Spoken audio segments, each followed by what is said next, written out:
So this is Bowie. You've seen me do quite a few videos of him. I've had him a couple of months. He'll be going home here pretty soon. And today I'm just riding him with a plain D-ring snaffle. I have been riding him in my heavy snaffle or my low port leverage bit to accomplish some things. Now today I have him in a plain D-ring snaffle. I want to kind of see what I have in this bit. This is closer to what he's going to be ridden in when he's shown in dressage. And so I want to see what he does, and that'll tell me if there's anything in particular I need to go back and spend more time working on. And Bowie is a Belgian quarter horse cross, which the color pretty much says either Belgian or Haflinger, but he is a Belgian quarter horse cross. And when you look at him, he didn't get a blend of the two.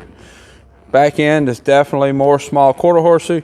Front end is definitely more Belgian. And that happens sometimes when you cross. Sometimes they end up with a good mix. And sometimes you end up with one that's kind of one horse in the front, one horse in the back, that kind of thing. That's pretty common. And the whole reason to crossbreeds like that is to try to get the best features of the two horses that you're trying to cross. And it's no different than if you were breeding, say, quarter horses for pleasure or cutting or cow work or whatever, and you try to match a sire and a dam to get the best qualities of both, so to get a baby that has the best qualities of both, and you end up producing an overall better baby. And that is what's been happening in all, I'm sure all horse breeding societies, but I see a lot in the quarter horse world for many years, and that's why the horses just keep getting better and better, because the breeding programs keep getting better and better. And I've ridden a whole lot of different breeds of horses. I've ridden several straight Belgians. I had some Percherons here not too long ago. Some of you probably saw the videos of that. And warm bloods, all kinds of horses. And I've ridden enough that I've been able to learn that pretty much all of the horses have certain characteristics of that breed. And it's kind of funny. You look up any breed, they're all kind of the same. You read their breed description, it talks about way of go, way of movement, and all that kind of thing, and temperament. A lot of general things that really promote that breed, which of course they're going to promote their breed. I'm seeing here with this bit, he's not quite as soft on my hands. I have to use more leg. So as I'm walking him around, that's what I'm going to be doing. See if I can squeeze him off of my hands with my legs. But anyways, back to the breeds. Different breeds definitely have certain characteristics. And I've ridden enough different breeds that I'm pretty familiar with those characteristics. Arabian that I was working the other day, you might have saw that video. I talked about some of the characteristics of working Arabians and adjusted my training to that breed. Arabians are typically very intelligent horses, but they're very forward, a little bit reactive, but not like extreme on the scale, and have an endurance that's just probably higher than any other breed of horse. So I adjusted what I was doing with that horse to that breed. That's what I think a trainer should be doing, what a good trainer should be doing that works a lot of different breeds. And a lot of trainers have their way of training, and they don't adjust their training for whatever reason. Sometimes, I'm not saying that's a bad thing, but some trainers, they have their program and they want the horse that fits into their program. I'm always worried about Sabre out there. He just saw him over the fence. Sabre is the Arabian. He's out in the arena getting some turnout time. Trot Bowie around a little bit, get his attention on me a little bit better.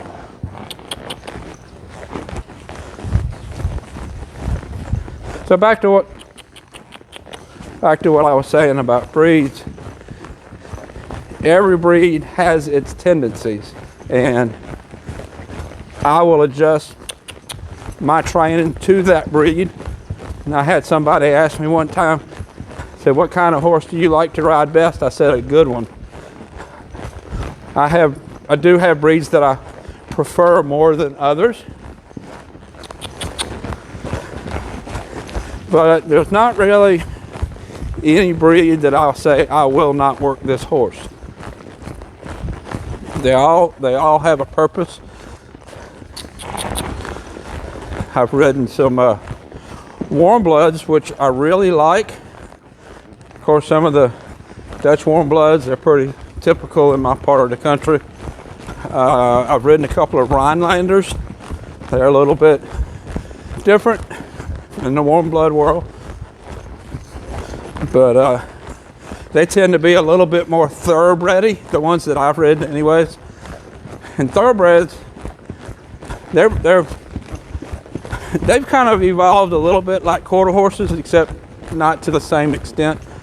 You have the thoroughbreds have distance racers, and they have short track racers, sprinters, and then they have thoroughbreds that kind of specialize in crossing on timed event quarter horses. Let's get your mind back on me.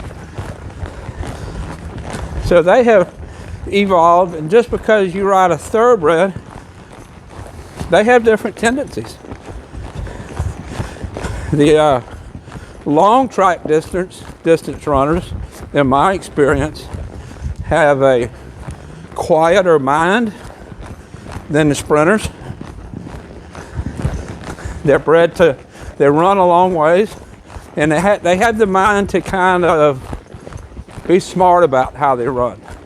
Where the sprinters, they just run as fast as they can from point A to point B. My experience is they have a less thinking mind, more reacting mind. And there's exceptions to all of these rules, but that's kind of my general experiences. I've ridden some, let's see, I had a Foxtrotter in here recently. They're, oh, come on, get your mind on me. Foxtrotters are kind of different horses. They make really good trail riding horses. They have a really nice gait. I think in general, they have a little bit of a less thinking mind. And when I say less thinking, I'm not being negative. In some ways, that's a positive thing. If I'm going to take a horse trail riding and we're going to cover however many miles in a day, I don't want that horse constantly looking everywhere for boogers. I want him to just kind of settle in and go down the trail. And that's one of the appeals of Foxtrotters. They tend to do that. Whereas opposed to, say, Pasafinos, they're a kind of a high energy horse. I've ridden a couple of those. I've actually owned a couple of those. And as far as gaited horses go, that's probably one of my favorites. I think a Rocky Mountain horse is my favorite gaited horse. Pasafino would be a close second. Pasafinos are typically not as practical of a trail riding horse because they're such a shorter stride. Let's turn into the wall a couple times. Because they're such a shorter stride. Doesn't mean they can't do it. Just means that this horse is really worried about Sabre out there. You usually don't get much reaction from this horse. It's usually typical mind of a Belgian, just kind of quiet. I'm here, lug along. This is probably the most reaction I've seen him get from anything. But anyways, Pasafinos I think they're fun to ride. I've owned a couple. And they tend to have a little bit more active mind. And things like that develop in every breed because of what their show world is doing. And I'm gonna get a lot of pushback about what I'm about to say, but it's how I see the world. I show at a pretty high level sometimes, and I'm involved in pretty much low-level backyard horses too. I see opposite ends of the spectrum in horses, and a lot in between. And in every breed, it's the top-level horse that pretty much steers that breed. In thoroughbreds, it's the Derby winners, the Preakness, the Kentucky Derby. That's what steers that breed, because that's where the money is in that breed. People have thoroughbreds that as you come down in levels, they'll start using that thoroughbred, a distance horse, to add speed to something, a sprinter to add speed to a barrel horse or something like that. It's really the top end of the thoroughbred world that steers the thoroughbred world. And it's the same thing in the quarter horse world. It's not the quarter horse trail rider that steers the quarter horse world in the direction that's going in. It is the top end breeder, the top end exhibitor, the horse that goes out and wins the futurities, wins the derbies. That's the horses that people are going to breed to, and that's what people are going to replicate. And let's talk about values a little bit. And I compare this to, let's say, the price that slaughter buyers are paying to minimum wage, and the top money that top executives are earning. We'll compare that to the top show horses. In the horse show world,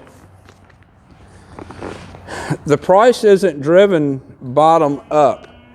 If you have a horse that is not going to perform anymore, let's say it's not show worthy, not even riding sound, it's just a pasture ornament, he's going to have a pretty low level value.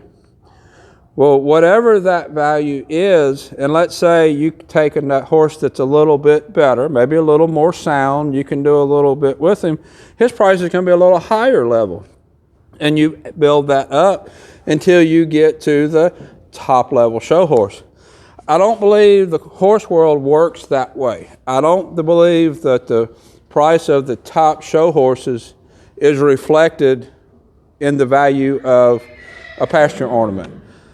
I think in all horse worlds and all horse prices, whatever money is being paid for that top level world champion, best producer horse, and then what's the second level down? What's the grade? It comes down a step. And then from there, it comes down a step. And that works its way down until you get to that backyard pasture ornament.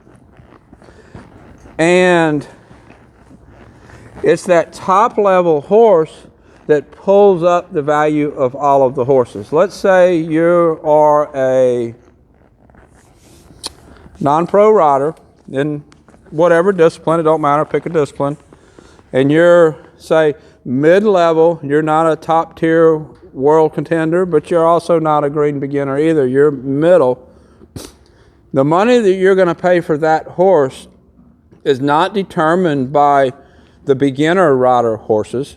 The money that you're going to pay for that horse is determined by the higher level horses. If a higher level horse is bringing $1 million, then you might have to spend $100,000. It comes down from there. It doesn't come up from the bottom. And I saw that a lot a few years ago when the horse market went to nothing. There was a huge demand for horses at one time, and then the economy got bad. People couldn't afford horses. And show horses, even though the value came down, show horses still had a value, and some of them a pretty decent value. But the lower level horses, they didn't really have a value because of the numbers in coming down. So it's, in the horse world, it's the top level that supports the rest of the horse value. And I started off by comparing that to the business world, top level executives all the way down to minimum wage. And I hear so much, everybody does, and this is where everybody's gonna get mad at me, about this corporate executive making this many millions of dollars. And maybe he's worth it, maybe he's not. I'm not arguing that point. But that next level down executive is gonna make a step down. And then the next level below that is gonna make a step down. All the way down through the whole ranks of management and through personnel. When you get down towards lower, more menial duties, it might be a minimum wage job, it might be more than a minimum wage job, but it's the level of the person above that that's going to determine that salary. We just we're in an area that's pretty new to Buc-ee's. They're building a couple stores around me, and they pay really good money. And the starting salaries for clerks and stock people and things like that is good money. But it's not just them that's good money. Their managers are making good money. It's not the clerks that's pushing up the wages of everybody else. It's the managers that's bringing up the wages of everybody else. They do that so they can get better people, better employees, pull from people with more experience, more qualifications, and they can pay more money. And it is what it is, whether you agree with me or not, it don't really matter. But the horse world works exactly the same way. It's that top level performance horse that brings up the value of the rest of the horses. Let's trot him around a little bit. I think you might have forgot about Sabre out there. He's looking at him there. So, and then back to breeds. Different breeds have different characteristics. You saw when I worked at Percheron a while back, the 2 Percherons I had, teaching them to steer was there we go. Teaching them to steer took some effort. And that's typical of that breed. Doesn't mean it can't be done. Just means that you got to put some effort into it. You're rarely going to have to spend a lot of time teaching a Percheron to not run off with you. It's just, they don't do that. Just part of the breed. Whether you think of that as good, bad, or indifferent of the breed, it is what it is. All the breeds have their characteristics. And he has characteristics of the cross that he is, mentally and physically. Had to spend a lot of time building up the muscles in his back. A lot of that has to do with how his body is put together, with the front end being a little bit more Belgian, back end being a little more quarter horse, how it's put together. It's just what I've had to work because of how his cross came to be. The little gray Mustang you saw me start last week, she is typical Mustang. She's gentler than typical, but she has a typical Mustang mind. Pretty typical, pretty normal. Now, Trigger, the Palomino Mustang that you've seen me do quite a few videos, I've had him here a long time, he's a little bit less typical Mustang. He likes his stall. He likes more domesticated type things that you would expect more of a quarter horse. That's just him as an individual. He still has a strong flight instinct. He still has a strong survival instinct, which is both typical of Mustang breeds. So I've talked a lot about different breeds. Put in the comments below, what breed of horse do you ride? Do you ride some of the more common breed, like a quarter horse, paint, that kind of thing? Or do you ride some of the more breeds that you don't see as often? It's really, I'm always excited when I get in a different breed to kind of mess with that horse and see how that horse interacts. So this is Bowie. I'll put a link up here to his other videos. Until next time, thank you for watching.